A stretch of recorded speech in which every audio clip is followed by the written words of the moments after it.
Pitch ہو گیا تھا وہاں پر. خیر اس کی بات تو ہم کریں گے, لیکن مائک ہیسن پہ آپ مطلب خفائیں کیوں؟ اس کو بلایا پاکستان کرکٹ بورڈ نے, اس نے درخواست دی تھی, اس سے پہلے معاہدہ, اس سے پہلے تو ملاقات کی محسن نقوی صاحب نے, میری اطلاع کے مطابق جب اسلام PSL چل رہی تھی تو محسن نقوی صاحب نے پہلے اس کو مجھ سے ملاقات کی, اس نے پورا اپنا پلان بتایا, پھر آگے جاوید سے ملاقات ہوئی ہے, اس کے بعد وہ آ گیا. نہیں, میں اس کے خلاف نہیں ہوں, اختلاف مجھے نہیں, میں تو اس کی بات کے اوپر بات کر رہا ہوں کہ آپ نے جو بات کی تھی کہ یہاں سیلفش چیزیں ہوتی, یہ ہوتی, فلانا ہوتی ہے, آپ نے سال پہلے کا آپ نے انٹرویو چلایا, تو سال کے بعد کیا ہوا؟ سال میں 3 کوچ آ گئے نا, صحیح ہو گئی, میں آپ سے یہی تو کہہ رہا ہوں, صحیح ہو گئی اس کی بات. تو اس کی بات کیا, اس نے کیا بات بولی تھی سال میں؟ کیا اس نے کہا کہ اوپر کنسسٹنسی نہیں ہے جس کی وجہ سے نیچے بھی خوف پایا جاتا ہے, اور تھوڑا سیلفش پاکستان کے پلیئرز نظر آتے ہیں. نہیں تو جب اس کو یہ نظر آ رہا ہے کہ سال میں 3 کوچز آ گئے تو پھر وہ کیوں آیا؟ تو وہی تو میں کہہ رہا ہوں, اپنا اس نے پلان کو رکھا ہے, اس کا مطلب وہ پاورفل کوچ ہے, مجھے ایسا لگتا ہے مائک ہیسن. نہیں, کوچ دیکھیں, دنیا کا کوئی بھی کوچ ہوتا ہے نا, جب رکھا جاتا ہے سارے پاورفل ہوتے ہیں, ایسا نہیں ہے کوئی کوچ بھی پاورفل نہیں ہوتا. آپ کی ڈومیسٹک کرکٹ کا کوچ بھی پاورفل ہوتا ہے بھائی, کوچ کی ایک ویلیو ہوتی ہے, کوچ اپنی مرضی سے کھلانے کی کوشش کرتا ہے, نو ڈاؤٹ ٹیم کپتان کے اوپر آپ چلتے ہیں, لیکن آپ کی بھی سے ہوتی ہے بھائی, ایسا نہیں. اور یہ تو انٹرنیشنل ٹیم کے کوچز ہیں, اور یہ سلیکشن میں بھی ان کی سے دیکھیں یار, سلیکشن میں پوائنٹ ایک بلڈ کرنا چاہ رہا ہوں, سلیکشن کمیٹی میں صرف کوچ اور کپتان ہونا چاہیے, اس کے علاوہ کوئی نہیں ہونا چاہیے. مطلب یعنی جو ٹیم سلیکٹ ہوتی ہے, ٹیم جو سلیکٹ ہوتی ہے اس میں کوچ اور کپتان, اور صرف جو انٹرنیشنل ٹیم جب کوئی پاکستان ٹیم سلیکشن کرتا ہے نا, اس میں صرف سلیکٹرز ہونا چاہیے بس. اگر آپ نے ایک آدھ بیچ کپتان ڈال دیا, کوچ ووچ کا کام اس پہ نہیں ہونا چاہیے. آپ سمجھ رہے میری بات؟ جب آپ پاکستان ٹیم سلیکٹ کرتے ہیں اس میں سلیکٹرز اور کوچ ہونے چاہیے, دیٹس اٹ. لیکن جب آپ پاکستان ٹیم اناؤنس کر لیتے ہیں, وہ جو پلئنگ 11 یا جو ہوتی ہے اس میں صرف کوچ اور کپتان ہونا چاہیے, سلیکشن کمیٹی کا کوئی عمل دخل نہیں ہونا چاہیے. سلیکشن کمیٹی وہ الگ ہوتی ہے, اس سے مینیجر ہوتا ہے, کپتان ہوتا ہے, کوچ ہوتا ہے, وہ تو ہوتا ہے, ایسے ہی ہوتا ہے, آپ کے زمانے میں بھی ایسے ہی ہوتا ہے. ہاں ایسے ہی ہوتا ہے, پکی بات ہے, بالکل پکی بات ہے. ٹور سلیکشن کمیٹی الگ ہوتی ہے, آپ کہہ رہے ہیں, میں کہہ رہا ہوں ٹور سلیکشن کمیٹی الگ ہوتی ہے, اور جو مین سلیکشن کمیٹی ہے وہ الگ ہوتی ہے. یہ اور پاکستان کرکٹ بورڈ نے تو یہاں تک کیا ہے گزشتہ سالوں میں کہ آپ کا ایک سلیکٹر جاتا تھا. اکثر شفیق عاقب بھائی ابھی ٹیم میں تھے, کیا تھے عاقب بھائی؟ Interim head coach. تو سلیکٹر بھی نہیں تھے؟ سلیکٹر بھی تھے, سلیکٹر آپ کی بات صحیح ہے, میری بات صحیح ہے. نہیں وہ دیکھو, سلیکشن کمیٹی تو مختلف قسم کی آئی ہے نا, کہنے کا مقصد دیکھیے, کہنے کا مقصد تو یہی ہے نا, ایک سلیکشن کمیٹی کا ایک ممبر پاکستان ٹیم کے کوچنگ اسٹاف میں تو تھا نا, تو بس بات تو وہی ہوگی جو میں کہہ رہا ہوں. چلو ٹھیک ہے, آپ نے بات کر لی, میں مان گیا. چلو اچھی بات, آپ نے جلدی مان لی, کیونکہ اس سے پاکستان کی سلیکشن کمیٹی میں جتنا تنوع آیا, جتنی ورائٹی آئی ہے, مطلب ایک ٹائم میں تو 6 ریجنز ہوتے تھے, اور 6 ریجنز کے جو ہیڈ کوچ ہوتے تھے وہ سلیکٹر ہوتے تھے. بالکل یہ بھی رہا. اس کے بعد آپ کے سلیکٹر جاتے بھی تھے, انضمام بھی ٹور پہ, اور یہ جو رہا یہ بھی غلط رہا. چلو آپ دیکھیں, بات سنیں, پیچھے چلے گی نا بات, چھوڑ دو. دیکھیں, یہ جو آپ نے بات کی تو پھر اس کا میں جواب بھی دوں نا. جب ٹیمز کے کسی بھی فرسٹ کلاس کی ٹیم کے ہیڈ کوچ کو جب آپ سلیکٹرز بنائیں گے نا, کہیں بھی دنیا میں کہیں بھی ہوتا ہے, وہ ظاہر سی بات ہے وہ اپنے پلیئر کی بات زیادہ کرے گا کہ میرے پاس اچھے پلیئر ہیں, یہ لے لو وہ لے لو. جس طرح یہ جب یہ بنے بھی تھا تو اس ٹائم بھی بات ہوئی تھی, ٹھیک ہے نا, کہ ہر جگہ بات ہو رہی تھی کہ یار یہ کیا ہوا. سمپل سی چیز ہے, آپ کو ان لوگوں کو سلیکٹر بنانا چاہیے جن کا ڈومیسٹک کی ٹیم سے کوئی تعلق نہ ہو, یا ان کا کوئی رشتہ دار کرکٹ نہ کھیل رہا ہو. سمجھ رہے میری بات؟ ان کو سلیکٹر بنائیں اور ان کی ڈیوٹی ڈالیں, جس طرح پہلے بھی ہوتا تھا, جائیں آپ ڈومیسٹک کرکٹ میں کے میچز جو ہے جا کے دیکھیں, ٹھیک ہے. اس کے ساتھ ان کے ساتھ آپ اگر مثال کے طور پر ایک شہر سے کسی کو سلیکٹر بناتے ہیں, ٹھیک ہے, اسی شہر کے 2-3 لوگ اس کو دے دیں کہ بھائی میں یہاں جاؤں گا, تم وہاں جاؤ, تم جاؤ, اس طرح کر کے سب کو 2-2 3-3 4-4 بندے دے دو, وہ بھی کرکٹ کھیلے ہو, نہ پاکستان کھیلے ہو, فرسٹ کلاس کرکٹ کھیلے ہو, ان کی بھی ذمہ داری ڈال دو, ٹھیک ہے نا, کہ بھائی آپ جائیں, جا کے دیکھیں کہ کون اچھا پلیئر ہے, کون نہیں ہے, ٹھیک ہے نا. تو یہ طریقہ کار ہونا چاہیے کہ جس کا ڈومیسٹک کرکٹ سے جس کوچ کا کوئی تعلق نہیں ہے, سمجھ رہے ہیں.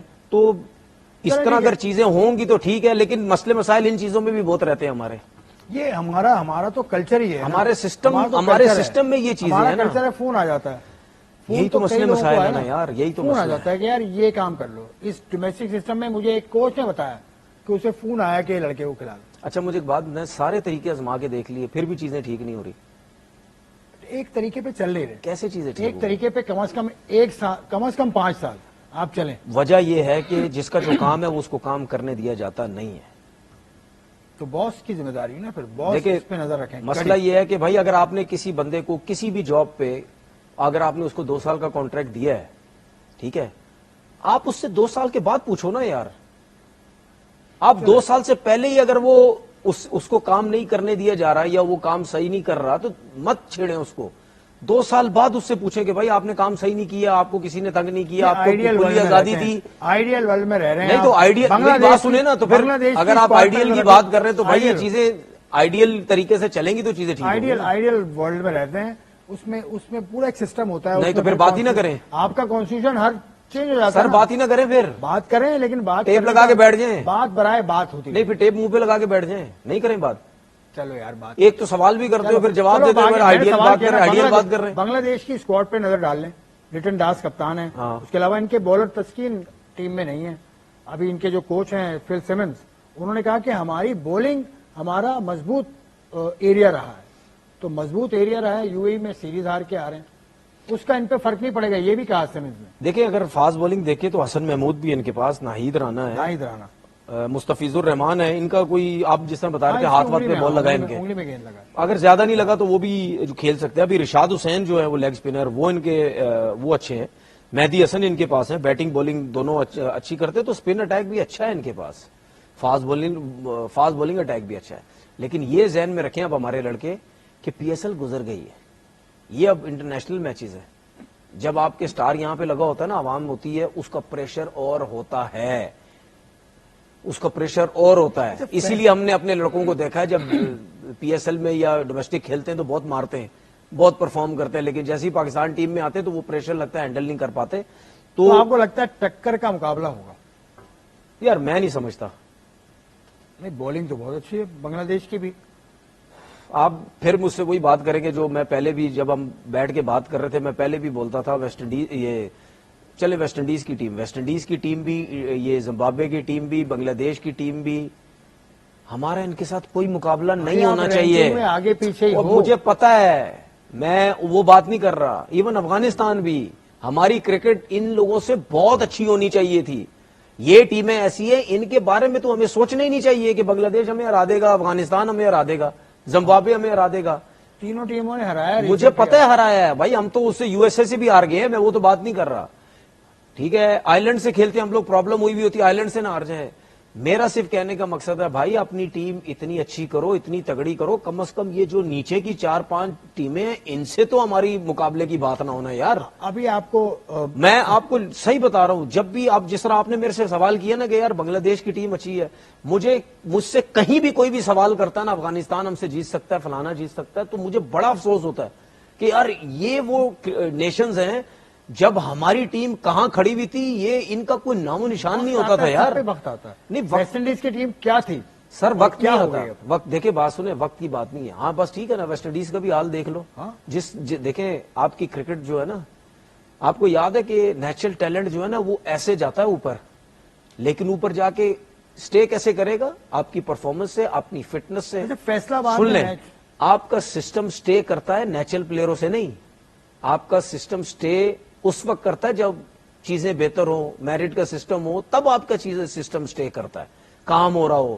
کہیں بھی دنیا کا جو سسٹم ہے نیچرل ٹیلنٹ پہ, آپ ویسٹ انڈیز دیکھیں, اگر نیچرل ٹیلنٹ کی بات ہوتی نا, آج ویسٹ انڈیز کہاں کھڑا ہوا ہوتا اگر ان میں آج بھی نیچرل ٹیلنٹ آ رہا ہوتا.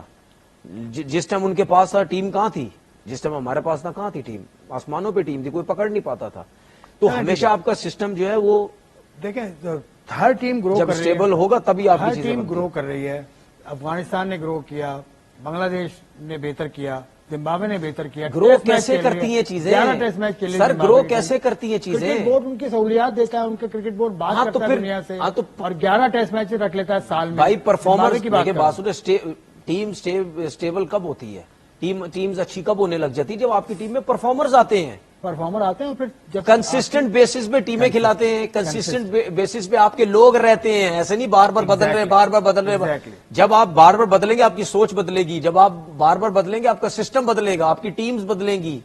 ٹھیک ہے, یہ سب چیزیں بدلتی ہیں آپ کی, تو پھر ایک چیز جب رک ہی نہیں رہی تو کیسے چیزیں ٹھیک ہوں گی؟ قسمت بدلی یونائٹڈ عرب ایمریٹس کی, جب انہوں نے بنگلہ دیش کو 2-1 سے سیریز ہرا دی. پہلا T20 ہار گئے, دوسرے T20 میں بنگلہ دیش کو ہرایا اور تیسرے T20 میں نہ صرف ہرایا بلکہ سیریز بھی اپنے نام کر لی. اور بنگلہ دیش کی یہ ایسوسیٹ نیشن کے خلاف یعنی نان ٹیسٹ پلئنگ نیشن کے خلاف بڑی ناکامی ہے, اس کو کہا جائے گا.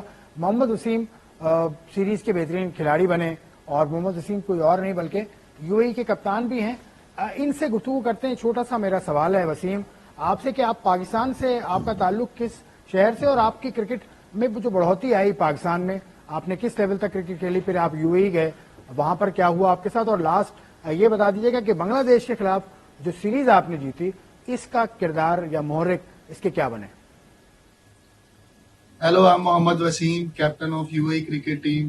میں نے اپنی کرکٹنگ جرنی پاکستان کی کرکٹ سے سٹارٹ کی. میں ملتان ریجن میں اپنی کرکٹ کھیلا, پھر اس کے بعد آئی موو ٹو UAE کچھ 9-10 سال پہلے. پھر ادھر آ کے میں نے بہت دیر ڈومیسٹک کرکٹ کھیلی. بہت اچھی کرکٹ کھیلنے کے بعد میرا ڈیبیو 2021 میں UAE کے لیے ہوا. اور ہماری اس ہسٹورک ون کے پیچھے بہت زیادہ محنت ہے, بہت زیادہ سپورٹ ہے, کیونکہ ہماری مینجمنٹ نے ہمیں بہت سپورٹ کیا ہے. ہمارے بورڈ کی بہت ایفرٹس ہیں, ہمارے کوچ کی گائیڈنس, پھر ہماری فٹنس کو لے کے ہمارے ٹرینرز, فیزیو, سب کی بہت محنت ہے. اور ہمیں بہت ورلڈ کلاس فیسلٹیز ملی ہوئی ہیں ادھر. لائک ہمارا خود کے لیے ہر ٹائم بک کیا ہوا گراؤنڈ ہے, ٹرف وکٹس ہیں, جم ہے, ہر چیز ہمارے لیے اویلیبل ہے. اور جس طرح ہم لوگوں نے اس ہسٹورک ون کے لیے محنت کی ہے وہ محنت نظر آئی ہے کہ ہم نے ٹیسٹ نیشن ٹیم کو سیریز ہرائی ہے. اور جیسے ہمارے بورڈ نے لیگ کرائی ہے IL T20, اس لیگ سے بھی ہمارے پلیئرز میں بہت بوسٹ ہوا ہے اور بہت کرکٹ چینج ہوئی ہے ہماری UAE کی اس لیگ کی وجہ سے بھی. تو بہت سارے محرکات محمد وسیم نے گنوائے جن میں آخر میں انہوں نے کہا کہ T20 لیگ سے فائدہ ہوا ہے اور UAE کرکٹ بورڈ کافی انویسٹ کر رہا ہے لڑکوں پہ. بہت بڑی کامیابی ہے ٹیسٹ پلئنگ نیشن کے خلاف 2-1 سے جیتنا. دیکھیں ظاہر سی بات ہے یہ ان کے لیے کامیابی تو ہے نا, بنگلہ دیش کی ٹیم کو انہوں نے ہرا دی ہے, لیکن اب بنگلہ دیش کی ٹیم ان سے ہاری تو کیا وہ خوش ہوگی؟ خوش تو نہیں ہوگی نا. نہیں, بالکل نہیں. ٹھیک ہے, خوش تو نہیں ہوگی. اور اگر اب ہم یہ بولنے لگ جائیں کہ بنگلہ دیش کی ٹیم اب جب بھی UAE سے کھیلے گی تو وہ ہرا سکتی ہے, تو بنگلہ دیش کے لیے کیا سوچ ہوگی ان کی؟ بہت برا فیل کریں گے. تو جس طرح ہم برا فیل کرتے ہیں کہ فلانا ہمیں مار دے گا, فلانا ہمیں مار دے گا, اسی طریقے بنگلہ دیش بھی برا فیل کر رہا ہوگا. اور آج بنگلہ دیش UAE سے ہارا ہے نا, تو نیکسٹ جب سیریز ہوگی نا تو یہی باتیں ہو رہی ہوں گی ان کی دونوں کی جب آپس میں ہوگی کہ UAE نے سیریز ہرائی تو UAE تو اب بھی ہرا سکتا ہے. تو وہ بنگلہ دیش کے لیے چیزیں بری ہوں. اب بنگلہ دیش اس چیز کو کیسے ختم کر سکتا ہے؟ جب نیکسٹ ٹائم ہوگا وائٹ واش کرے, سارے میچز مارے, تب پتا چلے گا ہاں بھائی وہ ہو چکا, وہ ہو گیا تھا, بس ہماری غلطیاں تھی, ہو گیا, اب ہم بار بار ہونے نہیں دیں گے. اب دیکھیں اس طریقے سے ہمارے لوگوں کو ان نیچے کی ٹیمز کو وائٹ واش کرنا چاہیے, پورے میچ برے طریقے سے مارنا چاہیے کہ نیکسٹ ٹائم جب یہ بنگلہ دیش تو افغانستان تو یہ دوسری ٹیمز اگر کھیلنے آئے نا تو یہ ان کو سوچیں کہ نہیں بھائی اس ٹیم کو ہم نہیں ہرا سکتے. چلیں جی, تنویر صاحب کا کہنا ہے کہ ایسا میکینزم ہو کہ آپ ایک ٹیم کو پکڑ لیں تو اس کو اٹھنے نہ دیں, اور ویک ٹیم اپنے سے کم کی ٹیم رینکنگ میں آپ سے نیچے کی ٹیم کا ذرا اس طرح کا استقبال نہیں ہونا چاہیے تھا جس طرح سے بنگلہ دیش نے کیا UAE کے خلاف. لیکن UAE کی بہت بڑی کامیابی ہے. اسی بات پر ایک بریک لیتا ہوں, بریک کے بعد I'll see you once again. Welcome back. کل بنگلہ دیش کے خلاف پاکستان اپنا پہلا T20 میچ کھیلے گا سیریز کا. یہ بات ہم پہلے بھی کر چکے ہیں. پاکستان کی جو آؤٹ فٹ ہے وہ بہت اسٹرانگ ہے. آن پیپر پاکستان کے تمام ہی شعبے چیک نظر آتے ہیں, تمام ہی شعبے بڑے مضبوط نظر آتے ہیں. بنگلہ دیش کی ٹیم بھی اچھی ہے. اب یہ صورتحال جب کل شروع ہوگی تو اس پہ بات کریں گے. 2 پلیئرز جن کا ذکر مائک ہیسن کے ساتھ بھی کافی آیا کہ رضوان اور بابر کو وہ چاہتے ہیں ٹیم میں لیکن وہ نہیں ہے ٹیم میں. رضوان بابر کا آپ T20 فیوچر کیسا دیکھتے ہیں؟ دیکھیں یار, اگر آپ نے ان کو ٹیم میں سلیکٹ کرنا تھا تو پھر رضوان کی پرفارمنس تو کوئی بری نہیں تھی. آئی تھنک 367 انہوں نے رنز کیے ہوئے, تو کیا بری پرفارمنس تھی. اگر میرا سوال یہ ہے کہ محمد حارث کو آپ نے ٹیم میں لیا تو محمد حارث تو سیکھنا بھی نہیں چاہ رہا, مجھے لگ رہا ہے وہ کس طرح کی بیٹنگ کرتا ہے, وہ اتنی جلدی میں ہوتا ہے, آپ دیکھ لیں اس کی پرفارمنس کچھ بھی نہیں ہے. تو پھر رضوان کیسے باہر ہو گیا اور حارث کیسے آ گیا؟ پھر اس کے بعد آپ نے صاحبزادہ فرحان کو یار وکٹ کیپر بنا دیا اس کو.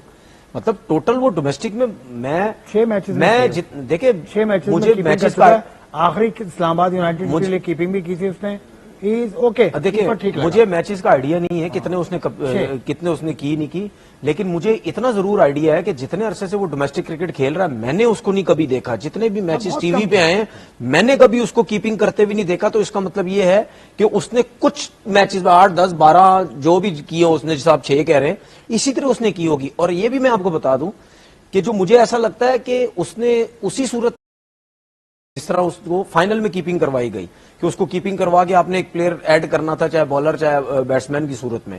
اب آپ یہ دیکھیں تو صحیح، پہلی اس نے بیٹنگ فیلڈنگ کی فائنل میں، سیکنڈ جب بیٹنگ کرنے آیا تو اس نے کیا شاٹ مارا ہے، وہ تھک کے شاٹ مارا ہے، جو مجھے ایسا لگتا ہے تھکا. وکٹ کیپنگ میں آپ کو ایکسپیرینس تو ہوگا. میں وکٹ کیپنگ تھوڑی کی ہے میں نے. دیکھے تو بہت ہے نا.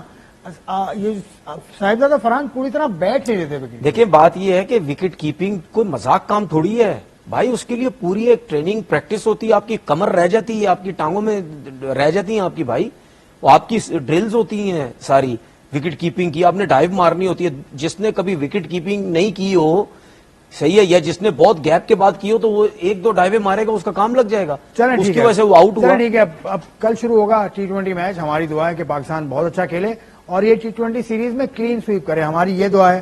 اور بھی آپ کو ہم آتے رہیں گے آپ کے سامنے ہم کرکٹ سے جڑے موضوعات پر بات کرتے رہیں گے. میں آپ کا شکریہ ادا کرتا ہوں تنویر احمد صاحب، آپ آئے اور آپ نے اتنی اچھی باتیں کی. آپ کا دیکھنے کا شکریہ. اپنا خیال رکھیے گا. خدا حافظ.